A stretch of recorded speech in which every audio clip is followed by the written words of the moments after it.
Hello everyone. जैसे कि हमने इंडियन लॉजिक ख़त्म कर दिया है, अब हम नेक्स्ट टॉपिक शुरू करते हैं अपना हायर एजुकेशन। हायर एजुकेशन में जो सबसे पहले क्या कहना चाहता है हायर एजुकेशन से रिलेटेड, ये कहना चाहता है कि जैसे ईस्ट इंडिया कंपनी है वांटेड सम एजुकेटेड इंडियन वो कुड असिस्ट देम। मतलब ये समझना है, बाहर से जो फॉरेनर्स है वो यहाँ पर इंडिया में आए थे। इंडिया में वो यहाँ के इंडियंस लोगों को पढ़ाना चाहते थे ताकि वो पढ़ेंगे तो हम उनको अपने साथ ले जाएंगे और वो हमारे एज अ लेबर की तरह हम उनसे काम करवाएंगे। तो मेनली ये एक तरीके से ईस्ट इंडिया कंपनी हमारे यहाँ पर अपना राज करना चाहती थी। तो ये हमारे यहाँ पर तो उन्होंने कहीं ना कहीं कोई यूनिवर्सिटीज़ हमारे फिर 1781 से इस्टेब्लिश होनी स्टार्ट हो गई थी।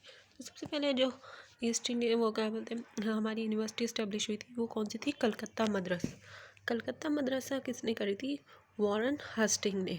वॉरेन हस्टिंग ने उन्होंने किस चीज़ को पढ़ाने के लिए? मुस्लिम्स लॉ की टीचिंग के लिए कलकत्ता मद्रासा यूनिवर्सिटी इस्टेब्लिश की थी। फिर हमारा 1791 में क्या आया था? संस्कृत कॉलेज। संस्कृत कॉलेज किसने? जॉनथन डंकन थे जिन्होंने वाराणसी में हिंदू फिलॉसफी के लिए संस्कृत कॉलेज स्टार्ट किया था। और इस the 3 basic agent of modern education, आज के टाइम पे जो 3 मेन इंडिया में चल रहा है वो ब्रिटिश रूल, पहले ब्रिटिश था, फिर क्रिश्चनरीज आई और आज के टाइम पे कौन सा चल रहा है? Indian intellectual and reformers. मतलब इंडिया के लोग आए और महात्मा गांधी एंड ऑल ये सब उनकी बातों को फॉलो करने लगे। ठीक है, तो अब नेक्स्ट है हमारा 1813। 1781 और 1791 का होगा। उसके बाद हमारा है 18वीं सदी। 18वीं सदी में आया हमारा चार्टर एक्ट। चार्टर एक्ट में क्या हुआ? हमारा साइंटिफिक नॉलेज स्प्रेड करने का मेन एम था, क्रिश्चनरीज को प्रमोट करना था और ये एजुकेशन के लिए सबसे पहला स्टेप लिया गया था चार्टर एक्ट। 1817 में हिंदू कॉलेज जो कि कलकत्ता में कलकत्ता कॉलेज भी इस्टेब्लिश करा गया, किसके द्वारा? राजा राम मोहन रॉय के द्वारा। और प्रेसिडेंसी कॉलेज बना 1855 में और 2010 में यूनिवर्सिटी बन गई प्रेसिडेंसी। 1833 में मोनोपोली हटा दी गई टी और अफीम पे से। तो ये हमारा कब हुआ था? चार्टर एक्ट के टाइम पे 1813 में। वो क्या चाहता था चार्टर एक्ट? मेनली 1813 में अपने साइंटिफिक नॉलेज स्प्रेड करना चाहता था। ठीक है, 1823 में हमारा फिर एल्फिंस्टन रिपोर्ट आई। एल्फिंस्टन रिपोर्ट में हम टीचर्स को ट्रेनिंग पे देने पे ज़्यादा फोकस किया गया। यहाँ पर एल्फिंस्टन इंस्टीट्यूशन सेटअप हुआ कहाँ पे? बॉम्बे में। ठीक है, और oldest college of Bombay university. ठीक है, Elphinstone college and Calcutta medical college भी फाउंड किया गया था। मेनली ये ध्यान रखना है कि 1813 में क्या था? चार्टर एक्ट, और 1823 में क्या था? एल्फिंस्टन रिपोर्ट। देन हमारा 1823 में general committee on public instruction establish हुई। इसमें क्या हुआ कि वेस्टर्न एजुकेशन के ऊपर ज़्यादा ध्यान दिया गया। ठीक है,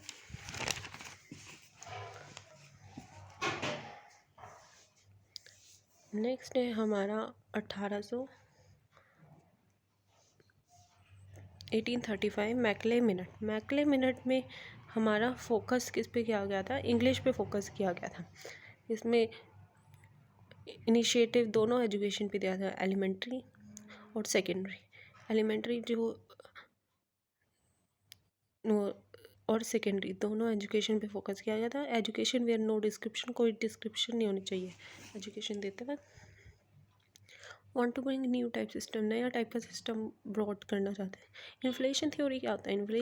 इन्फिल्ट्रेशन थ्योरी इसमें लेके आए थे। इन्फिल्ट्रेशन मतलब कि सबसे पहले तो छोटे लेवल पे नॉलेज दी जाएगी, फिर उसके बाद वो नॉलेज आगे आगे बड़े लेवल पे स्प्रेड करती जाएंगी। Face Indian but they know English and work for us. उनका जो फेस होता था वो होता था इंडियन था, पर वो उनके लिए काम करते थे। English education get more fund और as compare to oriental learning. English education को ज़्यादा फंड मिल रहा था एज़ कम्पेयर टू ओरिएंटल। अब नेक्स्ट है 1854। 1854 में क्या आया था? Wood dispatch. वुड डिस्पैच कौन लाया था? सर चार्ल्स वुड और the president of the board of the control of the company. Lord Dalhousie जो इसके थे गवर्नर जनरल। इसको एक पेपर में था, क्या बोला जाता था? मैग्ना कार्टे। ठीक है, इसको क्या बोला जाता है? Magna Carta. First policy major regarding higher education, not English only but also other languages भी यहाँ पढ़ाई जाएगी। इसमें 3 यूनिवर्सिटीज़ के बारे में बताया गया था उस टाइम पे। कौन कौन सी? मद्रास, हाँ, कलकत्ता और बॉम्बे। MBC, मद्रासा, कलकत्ता, BMC ऐसे करके लर्न कर, बॉम्बे, कलकत्ता और मद्रास। फिर यूनिवर्सिटी ऑफ पंजाब भी इसी टाइम पे 1882 में आई थी, और यूनिवर्सिटी ऑफ इलाहाबाद की 1880 वुमेन एजुकेशन पे इस पर बात की। उसके बाद हमारा आया था हंटर कमीशन। हंटर कमीशन में क्या हुआ था? हायर एजुकेशन और प्राइमरी एजुकेशन जो होती है हमारी, उसको अलग कर दिया गया था। हंटर मतलब अलग अलग। University have to manage affiliated college, जो यूनिवर्सिटी के अंदर जो कॉलेजेस है उनको मैनेज करना पड़ता था यूनिवर्सिटीज़ को। और university and vocational education also separated, इन दोनों को सेपरेट कर। वोकेशनल मतलब कि इसका मतलब ये होता है कि जैसे जो भी आपको नॉलेज दी जा रही है तो वो नॉलेज प्रैक्टिकली लाइफ में भी आप कुछ कर सके, इसलिए ऐसे एजुकेशन दिया जाए। स्टेट को बोल दिया तुम थोड़ा थोड़ा रोल को आगे बढ़ाओ, स्टेट को भी बोल दिया। और एवुलेट द वुड डिस्पैच, जो ऊपर वुड डिस्पैच था उसको उसने एवुलेशन करी। ठीक है, उसके बाद नेक्स्ट हम 19 वाला पढ़ेंगे। ये यहाँ तक 18 तक का ख़त्म हुआ, 18वीं सदी। तो हमने क्या पढ़ा था? 1781 में कौन सी थी? कलकत्ता मदरसा। 1791 में कलकत्ता मदरसा किस लिए था? मुस्लिम के लॉ के लिए।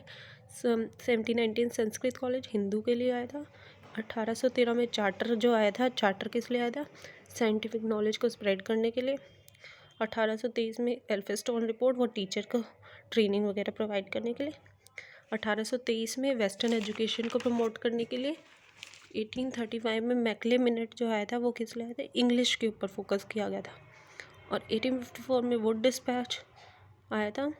और लास्ट हमारा जो आया था 1882 या 1883 के मिड में जो हंटर कमीशन आया था, उसने क्या बोलते हैं? सेग्रीगेट कर दिया था, मतलब प्राइमरी और मतलब एक दूसरे को अलग अलग कर दिया था, प्राइमरी और हायर एजुकेशन को। ठीक है।